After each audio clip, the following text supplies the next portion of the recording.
بسم الله.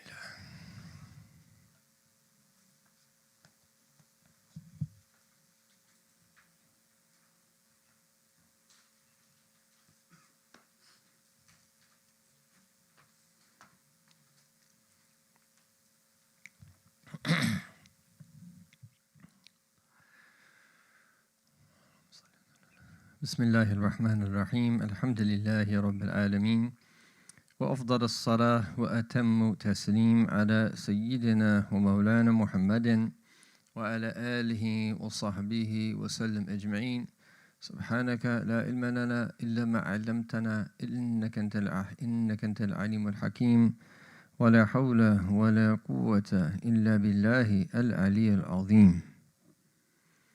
We have reached the 110th blessed aphorism in this collection compiled by Imam Ibn Ata'illah al-Iskandari radiallahu ta'ala anhu, where he states, متى جعلك في الظاهر ممتثلا لأمره ورزقك في الباطن استسلاما لقهره فقد أعظم المنة عليك.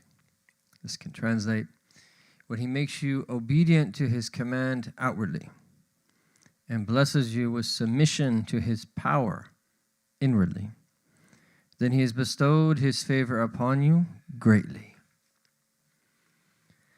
Yet another important aphorism in an individual piece of wisdom that we are in need of. And let us never forget the importance of wisdom and how it is one of the human needs. When we speak about the human needs, we tend to speak about the outward needs. We obviously need food. We obviously need drink. We obviously need sleep. We need to protect ourselves from the elements and wear clothing. We need shelter. These are all needs, of course. Living in a society where there is security, these are all needs, of course, of the human being. But we also have fundamental needs internally that are even more important than those outward needs. And one of them is rahmah. We have a need for mercy. We're not to be that we receive mercy. We can't exist as human beings. We have a need for hope.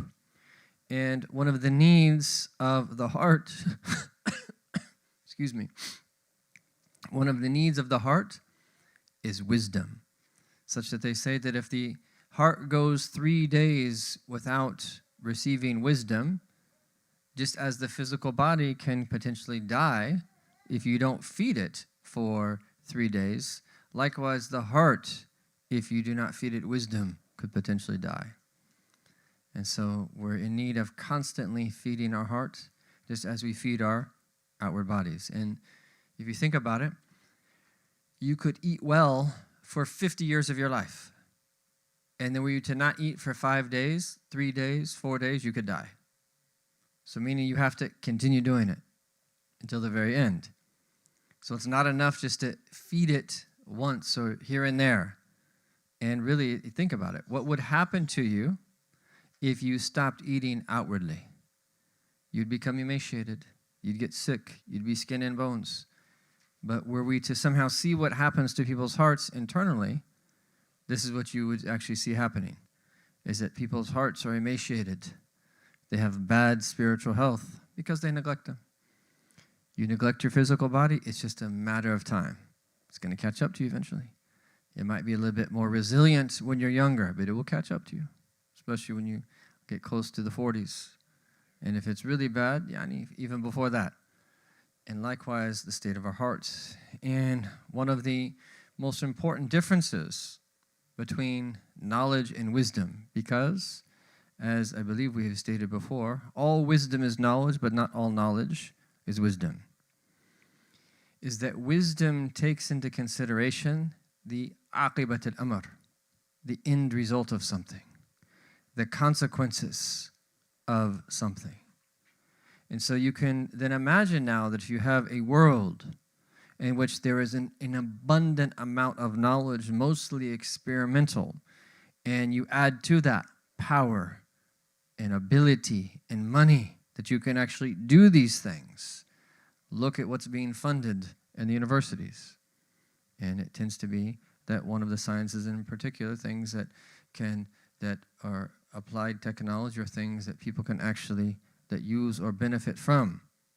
The point here is that this is a recipe for disaster.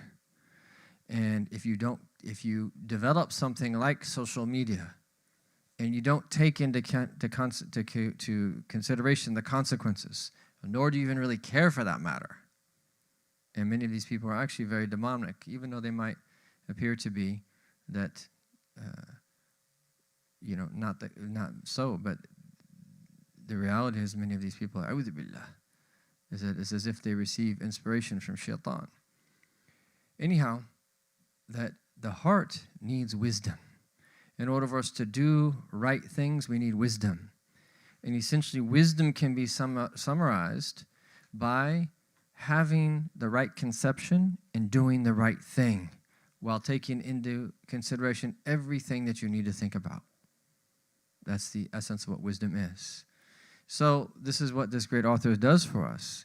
He opens up the door for us to develop a deeper understanding, where it's not just knowledge, rather it is wisdom. It helps us navigate life and to be the way that we need to be so that we are in alignment with the way that Allah Ta'ala wants us to be. And for us, this is of the utmost importance. We want to be aligned with the way that we should be. We want to be oriented with the way that Allah Subhanahu wa Ta'ala has commanded us to be. So, when he says here, مَتَى جَعَلَكَ فِي الظَّاهِرِ مُمْتَثِلًا لِأَمْرِ وَرَزَقَكَ فِي الْبَاطِنِ اسْتِسْلَامْ لِقَهْرِهِ فَقَدْ أَعْظَمَ الْمِنَّةَ عَلَيْكَ. When he makes you obedient to his command outwardly and blesses you with submission to his power inwardly, then he has bestowed his favor upon you greatly. So this can be summarized as the great blessing of outward obedience and inward submission. So meta, whenever or when he, ja'alaka, ja'ala here is to make someone do something. Ja'ala. And it also can take on the meaning of creation, khalaqa. But here, ja'alaka, Allah made you a certain way. And here, some authors point to the fact that this relates to our fitrah. When Allah Ta'ala makes us the way that we're supposed to be, that He enables us to actually do that outwardly. Fil zahir, this is outwardly. Mumtathilan, imtathala simply is to obey. Li amrihi, an amr is a command. Wa razaqaka, you can translate razaqa in different ways. The primary way is provide, but it could also be bestow upon, and translate here as to bless with. That what is he blessing you with here? Fil batini, inwardly. So again, you always see this in his aphorisms. So he's speaking about the zahir and he's speaking about the batin, the outward and the inward. And he says, what is he giving you inward here? At istislam. So this is where we have the word Islam. This is where the word Muslim comes from. And the trilateral is salima yaslamu.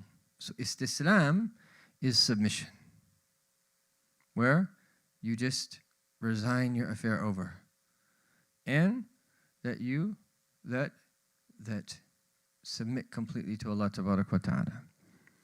Then we have this word liqahri. So qahar, one of the names of Allah Subhanahu wa Ta'ala is al-qahhar. He is the domineering, or he is the subduer. And so the word qahara means to overpower, to subdue, or even to conquer or defeat. So when Allah Ta'ala, we give him the name of his al-qahhar, we understand that as he is the one who does whatever he wants and no one can do anything about it. If Allah Ta'ala decrees something to be, there's nothing you can do. You have to just accept it. It's going to happen the way He wants it to happen, whether or not you want it to happen or not, whether you like it or not. Allah does whatever He wants to do. So this is very important. We have a particular response that we're being called to here in relation to the qahr. Here it's just loosely translated as His power. because His power is what enables Him to do this. He can overpower anyone. No one can do anything if Allah Ta'ala chooses to decree something. So then, فَقَدْ أَعْظَمَ. أَعْظَمَ is to that make something great. فَقَدْ أَعْظَمَ الْمِنَّةَ عَلَيْكَ. He has bestowed His favor upon you greatly. Minna can be translated as blessing, favor. It's also a gift. But فَقَدْ أَعْظَمَ الْمِنَّةَ عَلَيْكَ. He's made that minna upon you azim. He has that bestowed His favor upon you greatly. So we're going to look at tonight a few of the great Imams' commentaries on this blessed aphorism, some of which is similar, and then each one has these beautiful nuances that they bring out. The first is Imam al-Sharnubi. What does he say? This means مَتَّى زَيَّنَ اللَّهُ ظَاهِرَكَ بِالتَّقْوَى. When Allah has adorned the outward aspect of you with taqwa. So here, taqwa is defined as imtithal. So the word here in the aphorism is mumtathilan. But taqwa is defined as imtithal al-awamir, obeying the commands. And so when Allah Ta'ala has zayyana, that He has adorned you, so meaning the true adornment of the human being is taqwa. People usually like to have nice clothing. They usually like to smell good. They usually like to look good. They like to be healthy. They like to wear nice things. And if you make the right intention, there's nothing wrong with all of that. But the true beauty is to outwardly be a person of taqwa. Even if the society in which you live thinks you're strange, even if they look down upon you, even if they make fun of you, even if they say whatever it is that they say about you or think that you're backwards or whatever. True beauty is to be a person of taqwa. To see something that Allah dislikes and to avoid it out of fear of Him and desire for closeness to Him and out of love for Him, because He doesn't want you to do that. So you prefer what He wants over what you want. So true beauty, زَيَّنَ اللَّهُ ظَاهِرَكَ بِالتَّقْوَى, is to be a person of taqwa. And if we think that there is anything that's beautiful that doesn't follow taqwa, so if you see the picture of an actor that's very handsome or that very beautiful, and they're doing something that is haram, to think that that person is beautiful is a huge mistake. There's no way that they can be beautiful, even if they're incredibly physically beautiful or handsome, if their behavior is not in line with what Allah subhanahu wa ta'ala wants. The importance of having this perspective for everything that is that we see and everything is that we nastahsan, that we deem to be good. And one of the very important things is to have this perspective. This creates a protection for us. With the lure that's out there in this world that causes so many people to slip up and to fall into things that are haram, that usually relate to the shahawat, the various desires of the human being. Ultimately, a person of taqwa is not affected by that, not deluded by that. They know the end result of what's going to happen if someone does those things. And so they don't even see it as beautiful because they know only taqwa in reality is beautiful. And then he explains what is taqwa: imtithal al-ma'murat wa ijtinab al-manhiyat. Taqwa is nothing other than to fulfill the commands and avoid the prohibitions. So when Allah Ta'ala has blessed you to be like this outwardly, and then, but your internal state, وَبَاطِنَكَ بِالْإِسْتِسْلَامِ أي الْإِنْقِيَادِ, you're in a state of submission. Inqiyad is literally to be led. It's a beautiful word in the Arabic language. The Arab have the word qada and saqa. Qada is to lead from in front. So that would be like if you're holding on to the reins of the horse, for instance, or that string that's connected to the camel, and you're leading the camel from the front. Qada. Saqa is to drive from the rear. So you would say saqa al-ghanam, is that he that drove the goats to the pasture, for instance. There's a difference. So, inqada literally is to let yourself be led. So, inqada al-jamal, the camel was led, and he let himself be led by the person who was leading him forward. And this is how we need to be. We just let ourselves be led. And again, that's not a very popular commodity in the modern world. Everyone wants to be a leader. Don't be a follower. Be a leader. No. We're followers. And you can't truly be a leader if you're not a follower. وَاجْعَلْ لِي لِلْمُتَّقِينَ إِمَامًا. Bless me to be a leader to all good. Here, so there's a talab here. You're asking imama, but what you're really asking is not to be in a position of leadership, to be a leader of all good, i.e. you rush to the obedience of Allah, you rush to taqwa, and as a result is that you positively impact other people and inspire them to do the same thing. That's the meaning of leadership. Not that you're in control of other people. In general, al-Deen doesn't want us to be a leader. You're ready to be a leader if you have to. And if you need to step up, and this is why Dr. Umar has this beautiful way of referring to the Sahaba, is that they were follower leaders. In other words, none of them wanted leadership.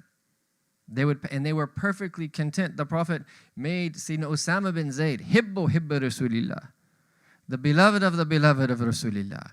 And he was about 18 years old, and Abu Bakr and Omar were in the army. And if he told them to do something, they'd have to follow. And there was no nafs. And there's no report of them being bothered by that. It was some of the other people that were saying that after the Prophet ﷺ passed away, is that, why, he's too young to lead. And what does Sayyidina Abu Bakr say in relation to that? The first thing that I'm going to do, before that, he said, do you want me to take the emirate of a person that the Prophet ﷺ himself made an emir? He says, the very first thing that I'm going to do is to reaffirm that he is the emir of this army. Rasulullah himself made him the emir. Would the Prophet ﷺ make someone emir who's not worthy or able to do so? Of course not. But imagine that they were much older at that point. They were much older at that point. And Sayyidina Abu Bakr was in his probably early 60s, because he died at 63. Like our Prophet ﷺ, he had the caliphate for 2 years and 6 months, so he was around the age of 60. Sayyidina Umar would have been a little bit younger, but they're in the army of an 18-year-old. But the Sahaba were able to control their nafs. They're human beings, but they were able, raised by who? Who were they taught by? Who refined them? Sayyidina Rasulullah sallallahu alaihi wasallam. And so in qada, this is how we want to be, is people that are led. And so to be a leader of good is what you want, i.e. that you rush to good, and as a result, you are a means of other people to also do the good. And think about the stories of fatwa being passed around, where someone's asked a question, ask so-and-so, ask so-and-so, ask so-and-so, until it comes back to the original one that people asked. There are many stories like this, and our Prophet ﷺ, they knew that he warned that anyone who seeks leadership, they'll be left to it, i.e. they won't receive divine assistance. And anyone who dislikes leadership, but when it's forced upon them, steps up and fulfills the rights of it, they'll be assisted by Allah subhanahu wa ta'ala. So internally, this is what istislam is. It's submission. But here, submission to what? لِقَهْرِهِ, to his power.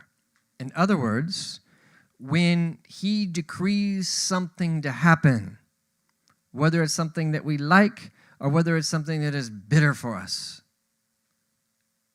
we're in submission. مَعَ الرِّضَى وَالصَّبْرِ, with the two great traits of contentment and patience. عَلَى الْمُصِيبَاتِ, when we go through afflictions. If this happens, where Allah joins this and unites this in someone, outwardly and inwardly, فَقَدْ أَعْظَمْ أَيْ النِّعْمَ عَلَيْكِ, the blessing that Allah Ta'ala has given you is great. So Imam al-Shanumi then says, فَإِنَّهُ لَا دَرْجَةَ أَعْلَى مِنَ التَّقَلَّبِ فِي الْعُبُودِيَّةِ الظَّاهِرِ الْبَاطِنِ. There is no degree greater than to move about in the servitude of Allah outwardly and inwardly. Where there's taqallub, you're moving about, you're in outward submission and you're inwardly submitting. Outwardly you're obeying, and inwardly that you're turning your affair over to Allah and submitting.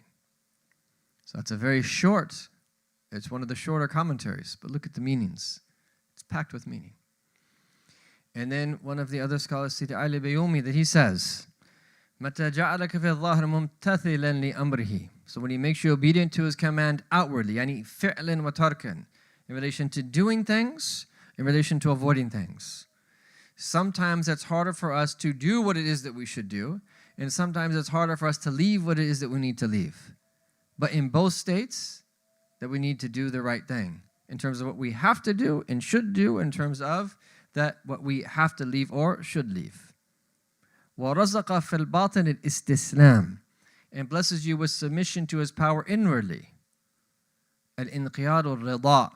Again, he points to here that this word inqiyad is that allowing yourself to be led, yani submission, warida, and contentment, liqahrihi, to his power, ata'an wa man'an, whether you're given something or whether something's taken from you, whether that you're given something or that you're prevented something.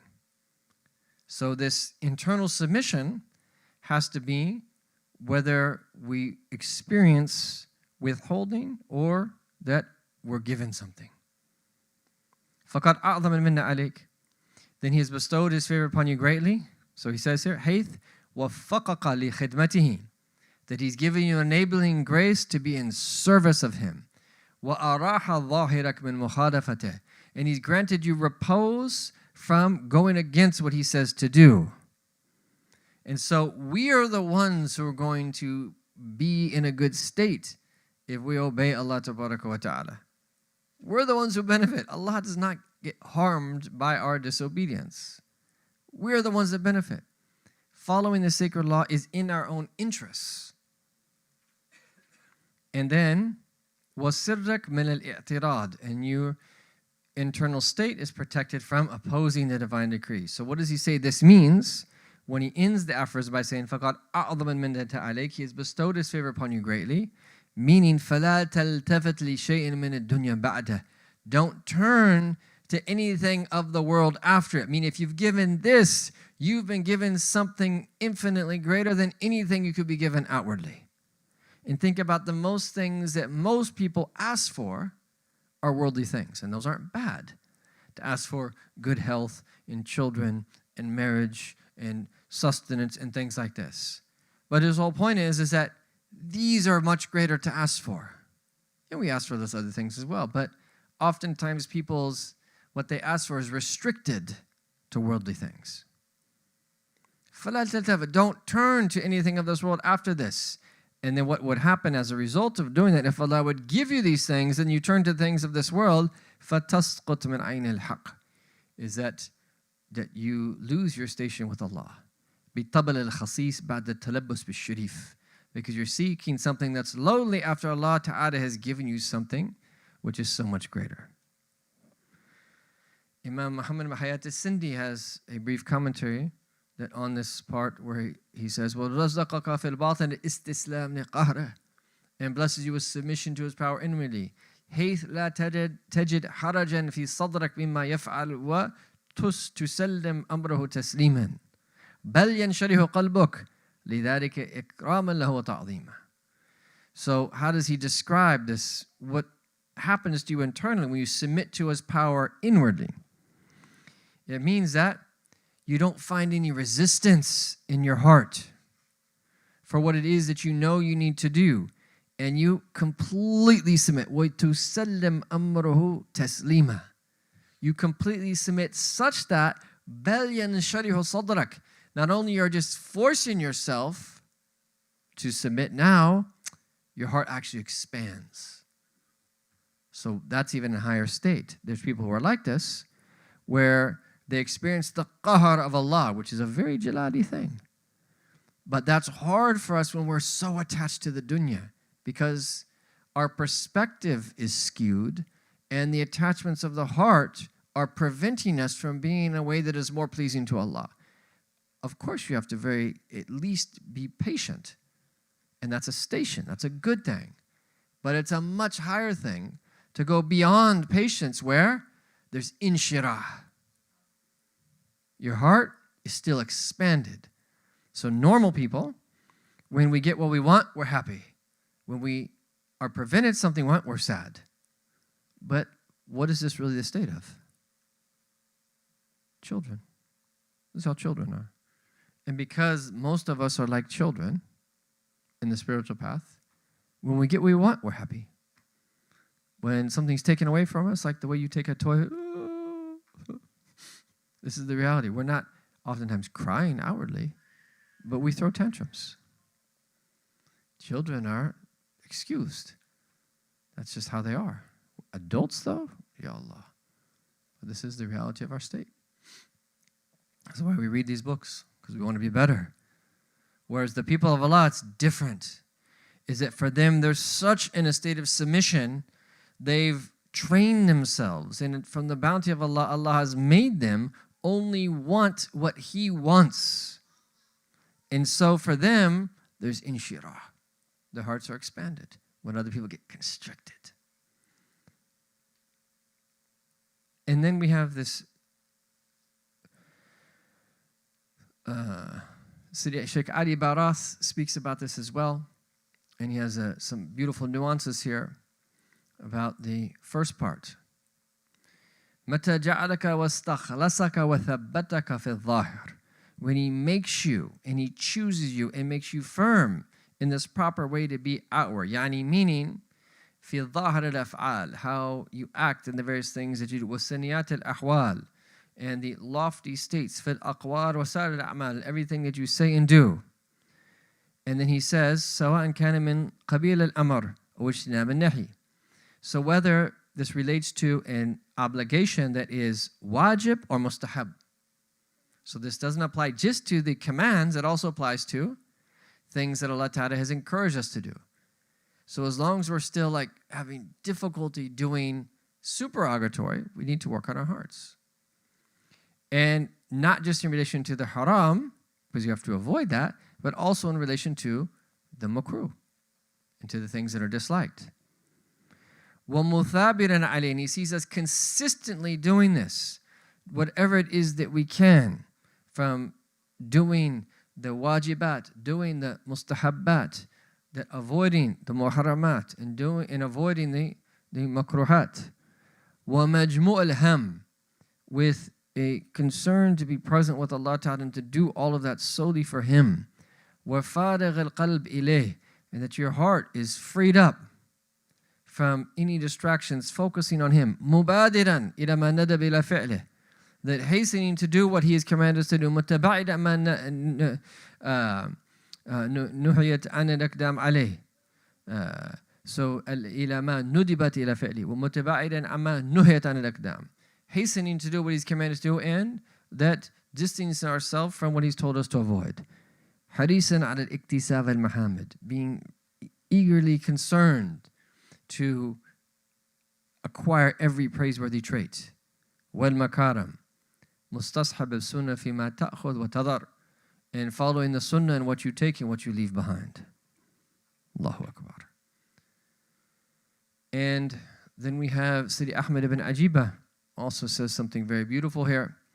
He says, إنما كان من أعظم من إنه الشاهد المعرفة التي هي منتهى الهمم. This is one of the greatest blessings of all, to be blessed with this, because it is a testimony that you're a person who knows Allah. And knowing Allah is that muntaha al-himam wa aqsa al-ghayat al-ni'am. This is the greatest of all blessings and the thing that, the end that you're actually seeking. So, imtithal al-amr fi al-zahir yadullu ala kamal al-sharia. Following the command outwardly indicates is that you are that completely following the sacred law. وتحقيق ربدي والاستسلام للقهر فالباطن يدل على كمال الطريقة ونهاية الحقيقة. كمال الطريقة. And then submitting to the power of Allah internally indicates is that you are completely following the tariqah. So we have sharia, tariqah, and haqiqah. Sharia is to follow the sacred law. Tariqah is to travel the path. And haqiqah is to witness spiritual realities. وَنِهَايَةِ الْحَقِيقَةِ, the very end of the haqiqah, وَالْجَمَعْ بَيْنُهُمَا هُوَ غَايَةُ الْكَمَالِ. Joining between these two is the highest degree of completion. And then Imam Ibn Ata'illah says something very beautiful. He says these two affairs, yani, doing what we're saying here, obedience to his command outwardly and that submission to his power inwardly. This is a part of us doing what is called iqamatul ubudiyya, establishing our servitude of Allah subhanahu wa ta'ala. So he says, فَمَتَّ يَسَّرَهُمْ اللَّهُ تَعَالَى لَكَ وَأَقَامَكَ فِي مُرَاءَةِ أَحْكَامِهِمَا ووفقك لذلك فقد أعلم المنة عليك فلماذا تتشوف. So when Allah has blessed you with these things and He has established you in this state where you are putting this into practice, He said, what else are you looking to? Like, what else are you inclining towards? وَمَا الَّذِي تَلْتَمَسْ بَعْدَهُ إِن كُنْتَ عَبْدًا حَقِيقِيًّا. What else are you trying to achieve if indeed that you are a true servant of Allah Tabarak wa Ta'ala? Meaning this is the essence of what it means to be an abd, to outwardly obey Him and to inwardly submit to Him. So much good is in that. فَقَدْ أَعْظَمَ الْمِنَّ عَلَيْكَ. He has bestowed His favor upon you greatly when He blesses you with us. And then he mentions this beautiful story of Sidi Abu Hassan al-Shadhi radiallahu anhu. And he says that I took the companionship of a brother of mine for the sake of Allah subhanahu wa ta'ala. And we went to the Badia, that some far off place. And that we went into solitude in a cave. He says, in hopes that we become from the awliya of Allah. And that Allah subhanahu wa ta'ala give us openings like He gave the great people who came before us openings. He said, so we remained in the state for a period of time, making dhikr, being alone, striving along the spiritual path. And they would say to themselves, he says, we would say to ourselves that maybe this Jummah will receive an opening. Maybe this month will receive an opening. And he says, this was our state for a period of time. And then, without any planning, all of a sudden, a sheikh, an elderly man, comes to the entrance of the cave and sought permission to enter. So we said for him, come on in. So he entered, he that then sent salams. And then we asked him, who are you? And he says, my name is Abdul Malik. And then Imam Hassan Shah says is that we knew then that he was from the awliya of Allah. So we said to him, Kayf halak? How is your state? Yani, how are you? And then he said, Kayf halak, Kayf halak. He kept saying this. Like, Kayf halak, Kayf halak. Basically, kil munkar alayna. Meaning that, like, you know, almost like, why are you asking me that question? Indicating that some way that your thinking is not right. Kayf halak, Kayf halak. And then he says, ثم قال, Kayf hal, how is the state of the one? So they asked Kayf halak, and he's saying, Kayf hal, how is the state of one? Man yuqul nafsi fi hadhihi jumma akun waliyan, that says to himself, this Jummah that I'm going to be from the wali, that this month that I'm going to be from a wali. He says, what fala wilaya wala falah wala dunya wala akhirah. Is that you're not going to attain wilaya this way, nor are you going to attain success, nor are you going to attain any good in this world or the hereafter. And he says, Ya nafs, O soul, ala ta'budin Allah ta'ala kama amarak. O soul, do you not just worship Allah as He's commanded you? Mukhlisa liwajhi, being sincere for His noble countenance, kama amarak, as He has commanded you. Qala ta'ala, and He says, Allah ta'ala says, وَمَا خَلَقْتُ الْجِنَّ وَالْإِنسَ إِلَّا لِيَعْبُدُونَ. I've only created the jinn kind and humankind that save that they worship me. I've not created the jinn kind or humankind save that they may worship me. ثُمَّ انصَرَفَ عَنَّا. Then He left. What a blessing to meet people like this. So what is He saying? He's teaching them how to be, Ya nafs, O soul. This is how every one of our souls should be. Do you not worship Allah as He has commanded you, sincerely desiring His noble countenance as He's commanded you? We've only been created to worship. So He says it, then He leaves. And then he says, فَانْتَبَهْنَا لِغَلَطِنَا. We realized the mistake that we were making. وَتَيَقَّظْنَا مِنْ أَيْنَ دَخَلَ عَلَيْنَا. Then we became aware of how that we had a misunderstanding. وَعَلِمْنَا. And then we realized is that أَنَّ اللَّهَ تَعَالَى رَحِمَنَا بِهِ. Allah that showed us mercy through this individual. فَرَجَعْتَ عَلَى نَفْسِي. So I went back to myself, بِاللَّوْمِ وَالتَّوْبِيخ, to taking it to account, rebuking it. وَقُلْتُ لَهَا. And I said to it, يَا نَفْس مَنْ أَنْتِ. That, oh soul, who are you? وَمَا عَمَلُكَ. That, what are you? What do you do?